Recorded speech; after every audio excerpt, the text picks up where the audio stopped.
नमस्कार। आज हमारे बीच के प्रमुख कवि हैं हिंदी की जाने माने रचनाकार अरुण सितांश जी। अरुण सितांश जी की कविता पढ़ने के पहले उनके बारे में कुछ मूलभूत जानकारी देना चाहता हूँ। हालांकि हिंदी साहित्य में वे जाने माने नाम हैं, हिंदी पाठकों के बीच में अब वो सुपरिचित लेखक और कवि हैं, संपादक हैं, लेकिन फिर भी प्रस्तुति के पहले मैं उनके बारे में कुछ बातें बताना जरूरी समझता हूँ। वे देशज पत्रिका का संपादन करते हैं। यह देशज पत्रिका जिसके विशेषांक निकल चुके हैं, अभी पिछले वर्षों उनका किसान पर केंद्रित विशेषांक आया है और पुनः देशज पत्रिका का आगामी विशेषांक ही है, जो कि मेरे ख्याल से विमर्शों पर केंद्रित है। समकालीन विमर्शों पर केंद्रित देशज पत्रिका का विशेषांक। अरुण सितांश के 4 काव्य संग्रह प्रकाशित हो चुके हैं। एक ऐसी दुनिया की तलाश में वाणी प्रकाशन से प्रकाशित है। दूसरा काव्य संग्रह है हर मिनट एक घटना है। तीसरा काव्य संग्रह है पत्थरबाज और नवीनतम काव्य संग्रह उनका है एक अनागरिक का दुख। इसके अलावा उनकी चयनित कविताओं का एक संग्रह भी न्यू वर्ल्ड पब्लिकेशन से प्रकाशित हो चुका है, समकाल की आवाज शीर्षक श्रृंखला से। अरुण सितांश जी ने निरंतर करीब 2.5 दशकों से 8 पुस्तकों का संपादन भी किया है।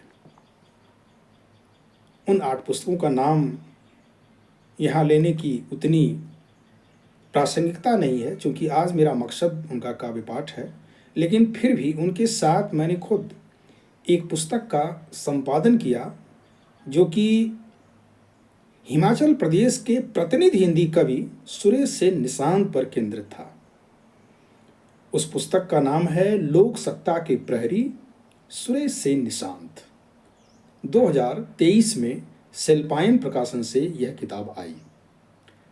बहुत संक्षेप में यह सितांश जी का परिचय है, बहुत संक्षेप में है। अब मैं उनकी कविता का पाठ कर रहा हूँ, जो कि उनकी नवीनतम कविता है, अप्रकाशित कविता है। और मेरे पाठ का यही एक नियम है, बल्कि विनम्र निवेदन है कवियों से कि वे अपनी कोई भी कविता अगर भेजना चाहते हैं तो वो अपनी अप्रकाशित नवीनतम कविता ही भेजें हमको, और फिर हम चयन करके देखेंगे वो पाठ हम कर सकते हैं या नहीं कर पाएंगे। अरुण सितांश जी की कविता का शीर्षक है पत्थरों की बारिश। पत्थरों की बारिश सामयिक कविता है। अभी हाल ही में अरावली पर्वतमाला को लेकर के भारत सरकार का जो निर्णय, जो गैर जनतांत्रिक निर्णय हुआ, प्रकृति विरुद्ध निर्णय हुआ, उसके खिलाफ जो पूरे देश में एक जन जागरण का दृश्य दिखाई पड़ रहा है, अभी तक दिखाई पड़ रहा है, तो उसी परिप्रेक्ष्य में यह कविता लिखी गई है, पत्थरों की बारिश। नदी को कौन मार रहा है? मनुष्य। मनुष्य को गंदा जल। हवा को कौन मार रहा है? मनुष्य। मनुष्य को दूषित हवा। आवाज को कौन खा रहा है? मनुष्य। मनुष्य को खा रही है तेज आवाज। अरावली पहाड़ को कौन तोड़ रहा है? मनुष्य। मनुष्य को कौन तोड़फोड़ कर रहा है? पत्थरों की बारिश। पत्थरों की बारिश। तो आज इस प्रस्तुति के साथ मैं आपसे विदा लेता हूं।